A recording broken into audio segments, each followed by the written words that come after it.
Hello, everyone, and welcome to Rise Zion. My name is Seth, and today we are joined again by Brian Stutzman, who's here to tell us a little bit more about the miraculous prophecies of Joseph Smith. This topic is actually really important. Not only does it put us in the context of history, but it shows and it gives us some more building blocks to build up our own faith and testimony by demonstrating through the historical record that the prophecies of Joseph Smith were fulfilled.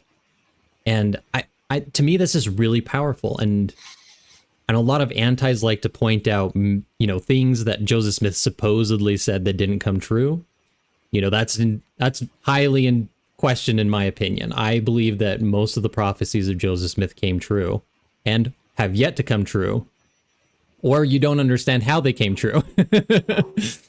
And Brian's book talks all about that, goes into the nuances of Joseph Smith's prophecies. But today, he has something that he'd like to share with us, particularly about Porter Rockwell and other related prophecies. It's really hard to do a historical podcast, church history podcast, without, talking about Warren Porter Rockwell or OP or however you want to. There's a couple great ones, great stories. So, in our first video, we talked a little bit about how, and I would encourage your viewers to watch it, how you can't make or break a testimony just on prophecies or just on temple attendance. You've got to have this wall of bricks, and your foundation has to be a testimony of the Book of Mormon. And then, with Jesus Christ, of course, is underneath that foundation. He's the rock, and then you build a foundation with scriptures and temple attendance and other spiritual experience. There's nothing. We talked off air. I was just released as a YSA bishop, and I would tell our ward members, when you live your religion, there's a power. You can feel the Spirit in your life. You can feel guidance from Heavenly Father and the Spirit.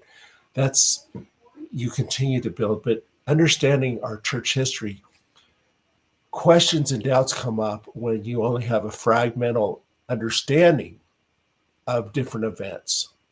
The more you learn, the more you see God's hand in the history of our church. That's absolutely true. Yeah. The critics prey upon people who only have bits and pieces or limited knowledge.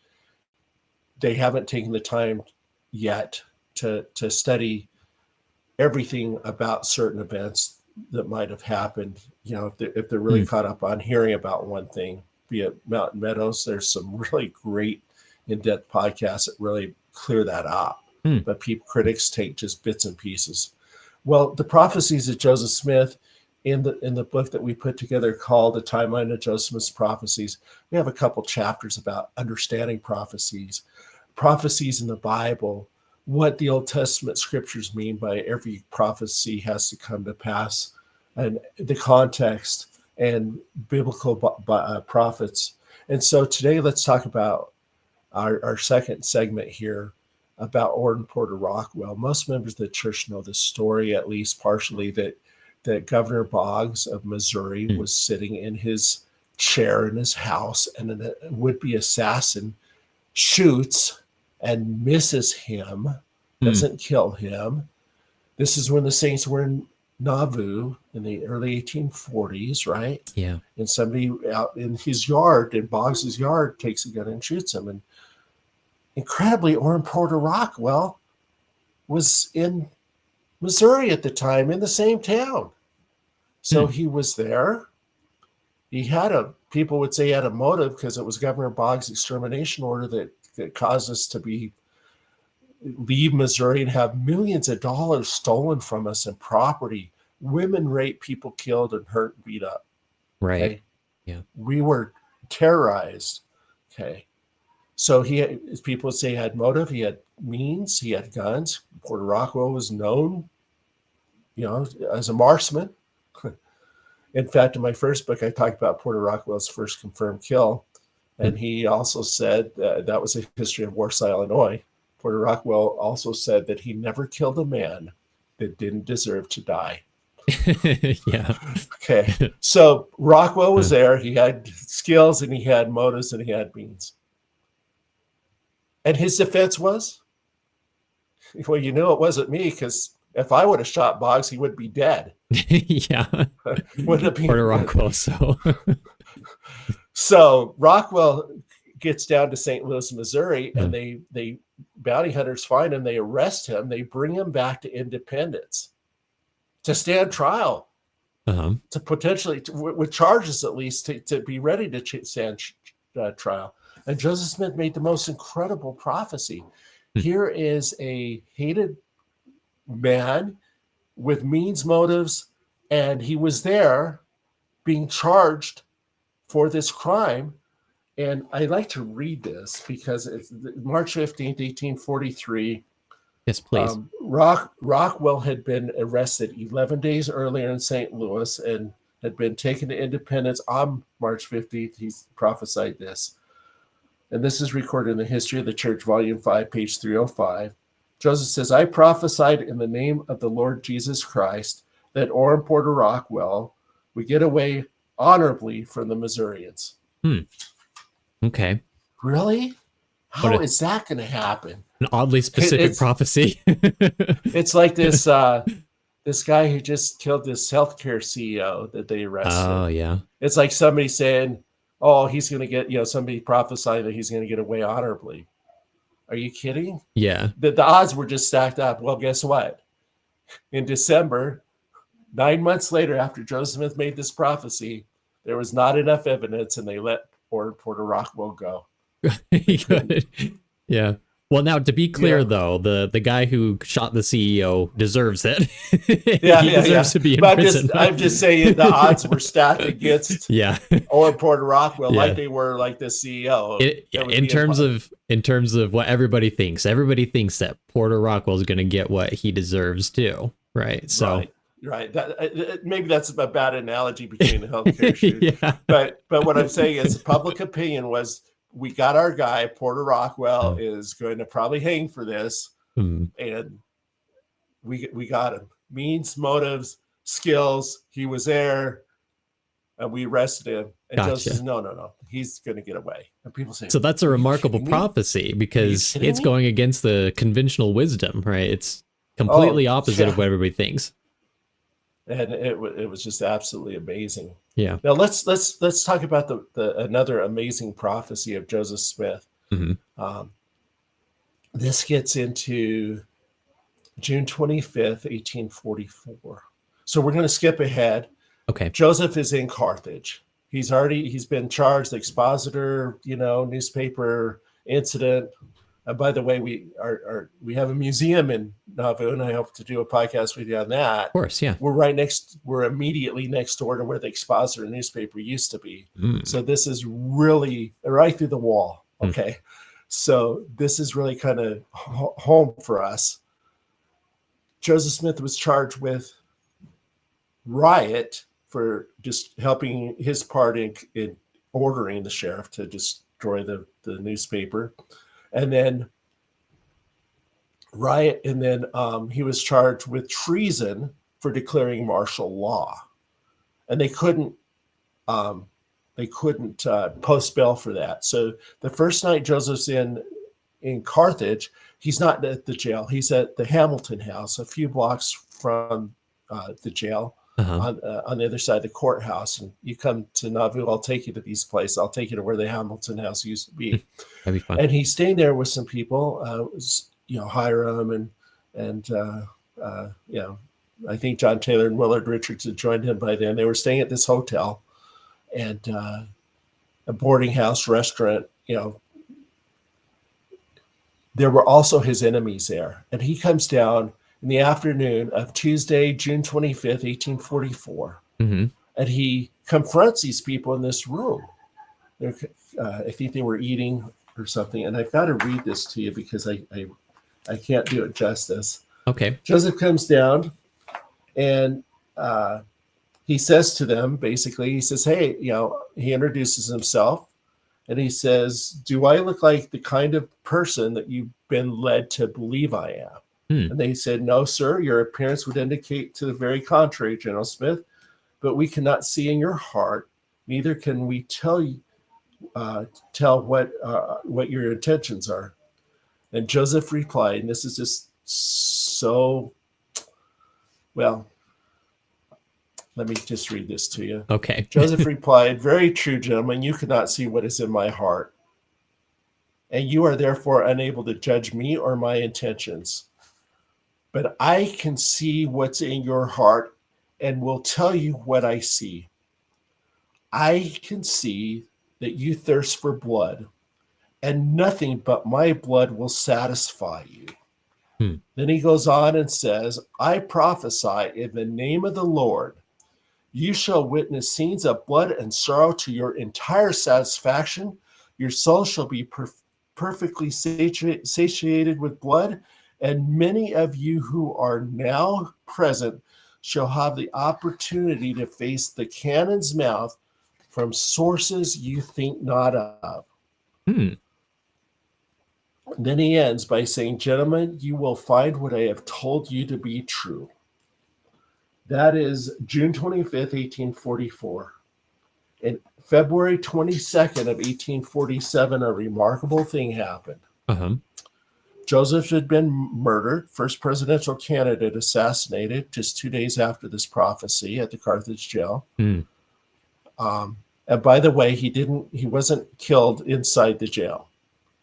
Some people are getting a little confused on that. Right. Joseph came to the window and yelled, "Oh Lord, my God," the beginning of the Masonic cry for help. He fell out very much alive. Levi Williams and some other people lined him up against the well and shot him dead like a firing squad. So Yeah. if anybody wants to perpetuate some rumor that John Taylor, Willard Richards, or other people inside the jail somehow killed Joseph Smith, they didn't do a very good job, because he was not killed at Carthage jail. He was killed outside by the well. By the mob. By Good the point. mob. And we had their names, and they stood trial for it. Yes, they did. And that's what my first book was about, the history of Warsaw, Illinois. Huh. So 2.5 years later, after this prophecy at the Hamilton House, regiments from Kentucky and from Western Illinois, the very men that were in that room, were in the battle in the Mexican War, fighting Mexican General Santa Anna. Hmm. And there's a battle called the Battle of Buena Vista. And these troops, Santa Anna pulled 12,000 troops off the left flank, and this American group, regiments came in, and it was a trap, and Santa Anna pounced on them, his troops did, and killed a lot of them, and they retreated back through friendly fire and were killed from a cannon's mouth from sources they thought not of. Exactly and directly fulfilling Joseph Smith's prophecy about 2.5 years before. Wow. Can you imagine? I can't even imagine, like, that'd be horrific, trying to retreat and go back through your own friendly fire. But I wonder if they thought at the moment, this sounds an awful lot like a prophecy. Yeah. Where Joseph looked at him and said, "Gentlemen, you will find what I have told you to be true." Huh. And they did. Yeah. Oh, I'm really curious. Do you happen to know when we discovered that this actually happened? Because I'm sure that it took us a little bit to look through the records and try to find where this had happened. Well, that prophecy was recorded in, let's see, I just pulled my tag here. History of the Church, volume 6, page 566. I was going to tell you one of the last prophecy Joseph Smith made before he was murdered to a person, which is Dan Jones. A lot of people are familiar, have heard of Dan Jones. He was probably the most prolific missionary of the Restoration. Sometimes we get caught up on Wilford Woodruff at the Bimbo Farm and the 12 and baptizing, 1,000 United Brethren, or how many they were that were waiting for the church in the 1830s, right? When the 12 went to England. That's a great missionary story, right? Yeah. I have personally, my dad was a convert, and he came through lines that were United Brethren. preachers, even in the Right. 1800s, 1900s. So, but Dan Jones has got to be the most prolific missionary of the Restoration. He had gotten quite a story. I wrote an article for Meridian Magazine a few years ago. If you just type my name and Dan Jones, the article will come up. Free, at the museum, we also tell the story of Dan Jones, our Nauvoo Museum. But he had gotten his mission call to Wales, where he was originally from. And he had gone to Carthage jail. And that night, June 26th, Wednesday night, late, he and several others were getting ready to retire for the night in the Carthage jail bedroom upstairs where Joseph and Hyre were being held with Taylor and Richards. And they heard noises outside, gunshots. And Dan Jones turns to Joseph and he says, are you afraid to die? And they start talking about death. And Joseph turns to Dan and says, you will yet see Wales and fulfill the mission appointed to you. Well, without getting into all the details, because my articles do, and I've done videos about this, Dan Jones, the next day, June 27th, escapes death, for sure death, 3 times. He escapes death that very next day, June 27th, 1844. Wow. He could have easily been killed 3 times. He was shot at coming down the stairs of the Carthage jail and getting on his horse. The mob thought he had papers to take to Nauvoo to reconstitute the Nauvoo Legion. In fact, he had legal papers to go to give to Joseph's attorney. He was spun around. He was shot at, went down the wrong road to Quincy, where there was a mob with orders to kill him out. He was miraculously not found on a boat as it went down the Mississippi that very afternoon, that evening, as he went to from Nauvoo down to Quincy. The boat was stopped and searched in Warsaw, and they would have killed him there. Dan Jones went on not only to serve 1 mission, but 2 missions to Wales. His teachings and his testimony got the attention, and thousands of people joined the church. If you look at the Preach My Gospel manual, on the front page, lesson 1 or chapter 1 is a painting of Dan Jones preaching in Wales. Right. I know that one. Yes. And if you go to the Provo MTC, as you walk in, that same painting is on the wall. The greatest missionary of the Restoration and the last person to receive a prophecy from Joseph Smith, and it came true in spades. Absolutely remarkable. In fact, one time they were coming back from Wales, so some of his converts, like I said, he had 2 missions, and the church they were having a general conference in Salt Lake, and they needed a choir. And they said, well, Dan Jones has some Welsh singers. They're pretty good. Let's start a choir here in Salt Lake. And their choir became the foundation for the Mormon Tabernacle Choir, now called the choir at Temple Square. Wow. And again, the last person to receive a prophecy from Joseph Smith. Joseph Smith. This one's remarkable because this is like the very last prophecy given by Joseph Smith before he was assassinated. That is remarkable. And then, of course, it comes true in such a remarkable fashion with him surviving 3 different... I mean, it's like one of those nightmare stories where, like, you're just trying to do something and nothing... nothing is going right for him. He tried to deliver these papers and was almost shot, and then went to the wrong place and was almost killed again by a mob. But every time he survived.